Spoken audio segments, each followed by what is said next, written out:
Merci à vous tous, à vous toutes, pardon, à vous tous.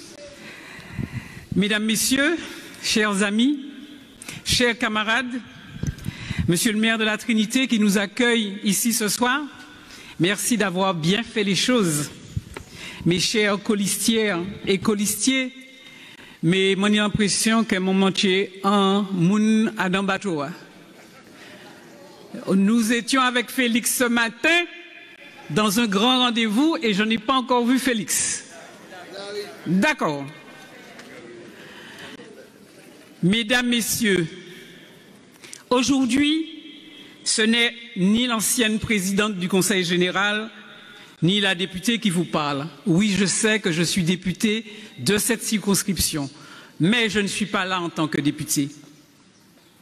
Je suis Josette Manin, la citoyenne engagée qui a donné chaque instant de sa vie à son pays, la Martinique.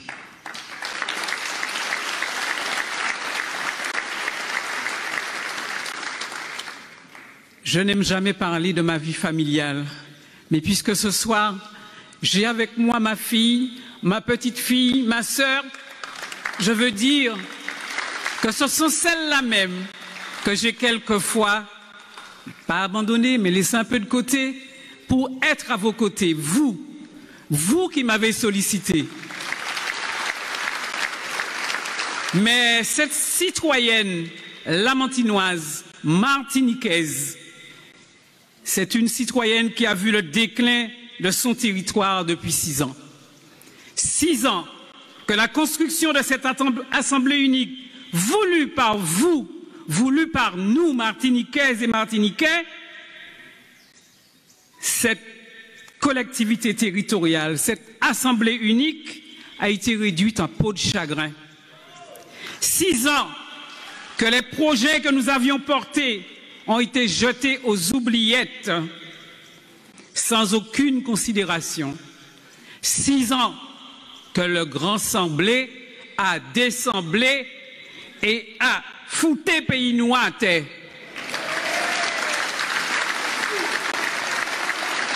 Je n'ai jamais pensé que j'aurais vécu une période aussi complexe, aussi dure pour mon pays après 15 années passées au Conseil général, dont 4 ans en ma qualité de présidente. Je suis partie en 2015 avec la conscience d'avoir mis les affaires en ordre, n'est-ce pas Serge?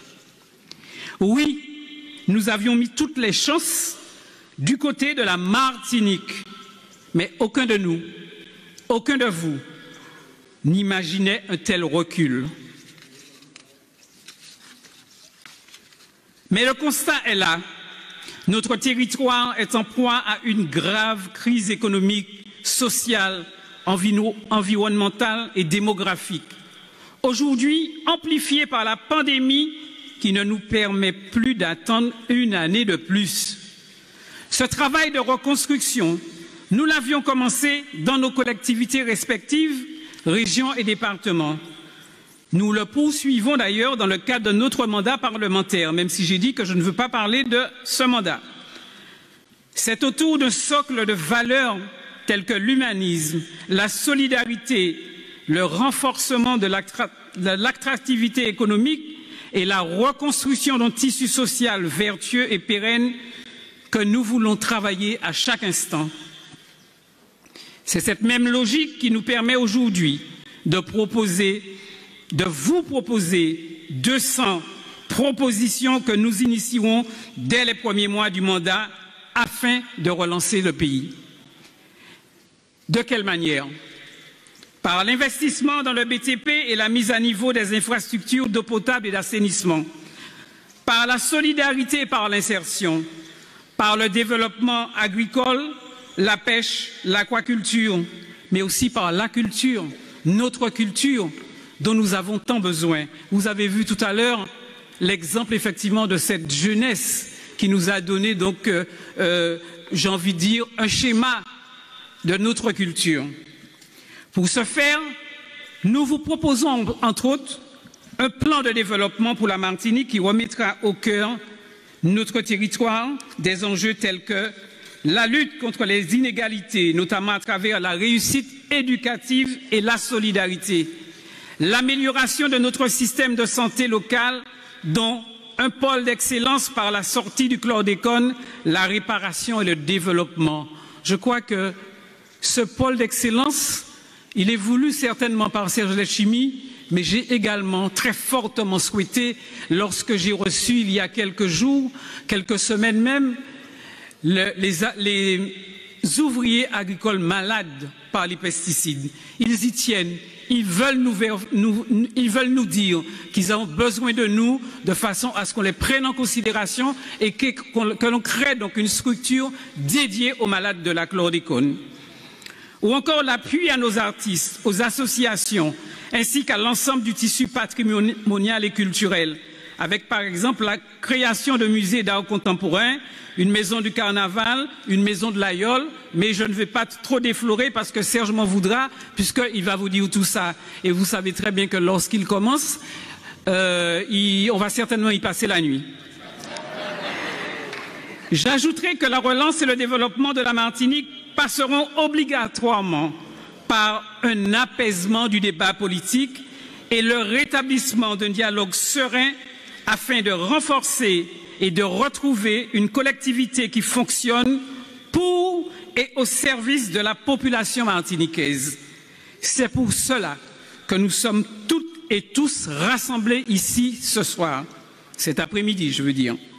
Comme vous le voyez, l'Alliance Martinique regorge de forces vives et de talents qui mèneront la Martinique vers la stabilité pour libérer ses énergies et construire un avenir commun, loin de toute démagogie.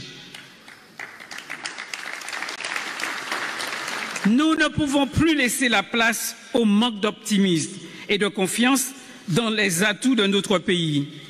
Il en va de la survie de notre territoire et des attentes de sa population, ainsi que de son rayonnement au niveau national et au niveau international, mais tout aussi au niveau de la Caraïbe et au sein de la Caraïbe. C'est pour cela que je suis accompagné par des camarades, je veux dire des frères d'armes, qui se dévouent chaque jour pour la section centre-atlantique et plus largement pour la Martinique. L'animateur les a nommés tout à l'heure. J'ai envie de dire encore, Félix Mérine n'est toujours pas là. Patricia Tell est là. David Zobda est là. Audrey Talibardol, Fred Clio, Monette Torel, Olivier Marie-Reine, Yannick Etienne Notte, Georges-Henri Lagier, Sylvie Ajoub-Gusto, Thierry Fondelot, Rosita Cavalier, Charles Pidéry, Nicaise Eugénie, Alexandre Sivagé, Hermine Villarcin. Ensemble, et avec les colistières et les colistiers des autres secteurs, nous redonnerons à la Martinique son envie d'espérer, sa dignité, sa fierté et sa force pour le reste des années à venir. Je vous remercie.